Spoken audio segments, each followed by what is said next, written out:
เอาทีมงานเราก็เฝ้าขึ้นปูนพี่น้องเอ้ยเอาโอเคพอใช้ได้กันในการละตอนนี้เอ้ยไม่ต้องนาลายอันไส้ยันไส้บ่พ่อ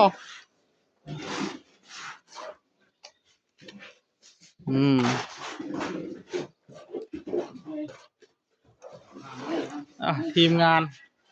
หลายคนมื้อนี้เมือกได้เจ้าคนละมุมเลยเข้าท่าเว้ย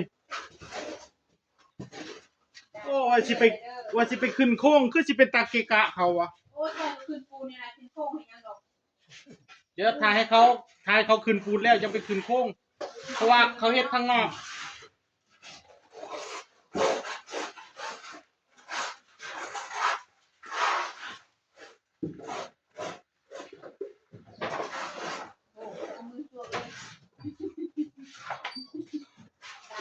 นี่จะปูนเลยเด้อดาเซลเดอร์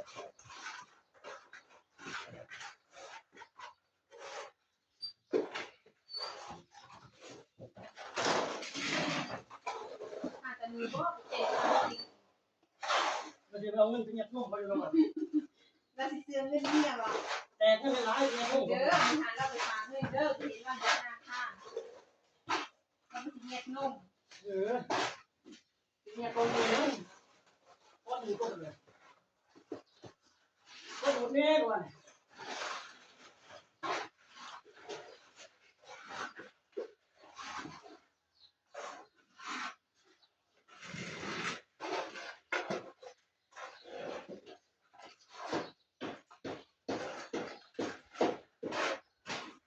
ยังได้หรือเปล่ายังได้หรือเปล่าดูเลยเจ้าแล้วเขาไงยังได้ดูด่างนะไม่ด่างแก้มนะนี่ก็คือดูด่าง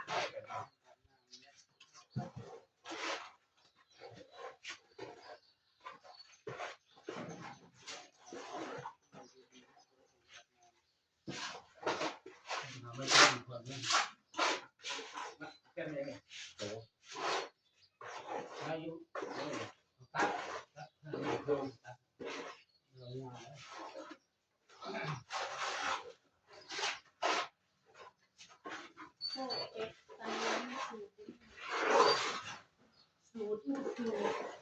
ทำมาแป้ง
โอ้ใหญ่กับบ้านเรื่องบ่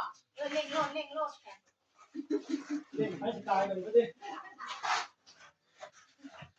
เม็ดสูตรรู้ได้บ่เอาโลดนะ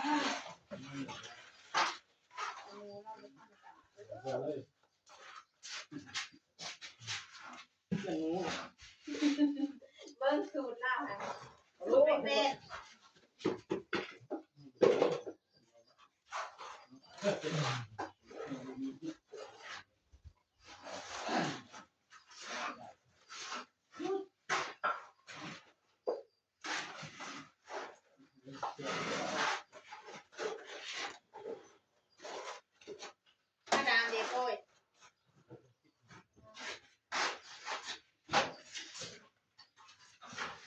ก็เลย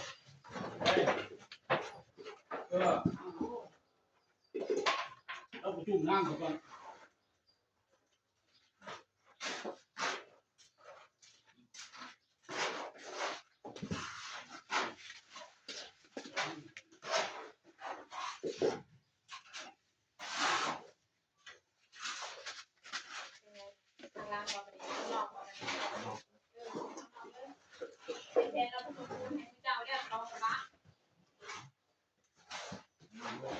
เรามาจวดโลดลงมาทอดหน้าหรือว่าไอ้นี่คุณน้องถ้าเป็นเมื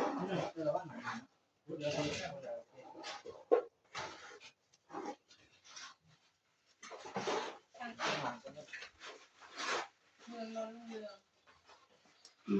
ช่างเป็นบาท ช่างหนู เงินจิต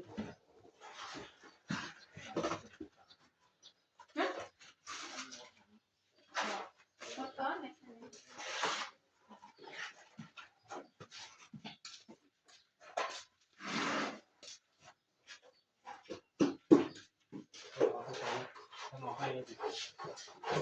มีขนมแรกแพงดีให้ไปดูแล้วลุยเลยทีเดียวเล่ามอบให้เล่าเลย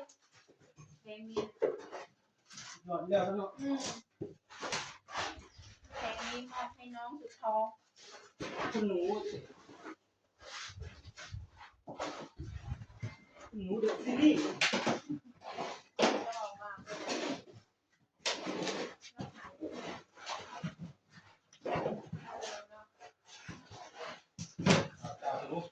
ตามมาไปน้ำคุยกัน หนูเด็กที่นี่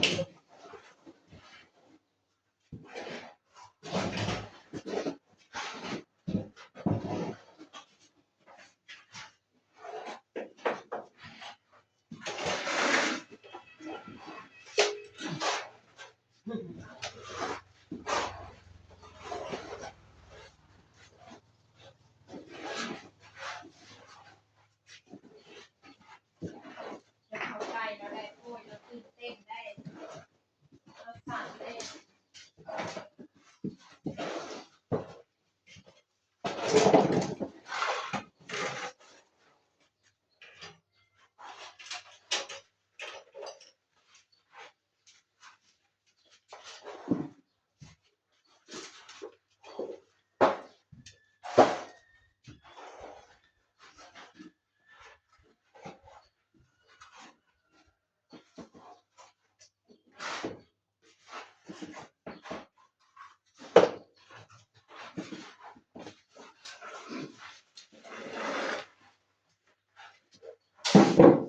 เสร็จหนู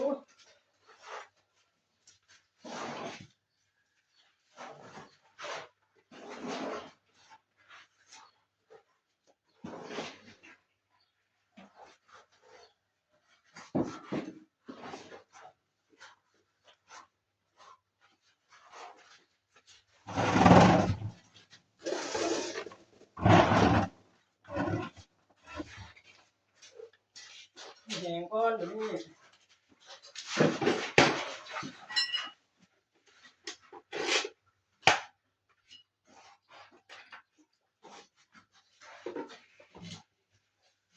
แล้วบอกให้เขาไปขึ้นโค้งได้ไหมเนี่ยอย่างแรกไง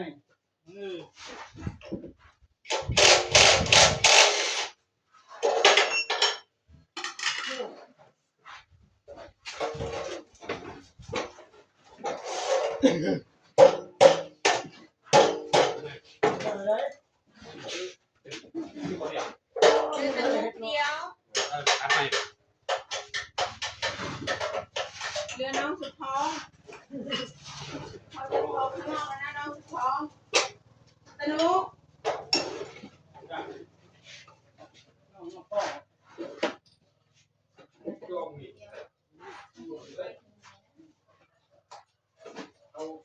รถคนเดียวเริ่มอ่ะ ไอ้มัน มันได้คนเดียวเริ่ม เอาเร็วทีเดียวเลยตอนบ่ายก็ต่อยกันปั้นบันนี้ หนักตัวไหลยังมาเปิดครับ ว่ากันต่อยกัน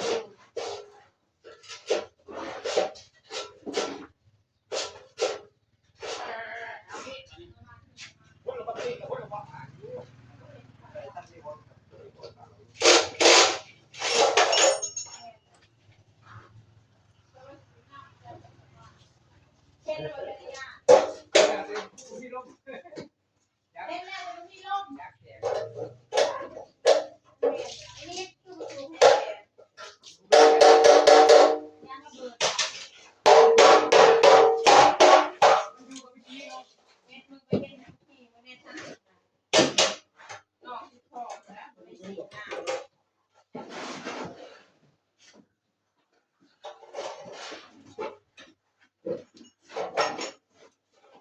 ติดต่อในโป้ย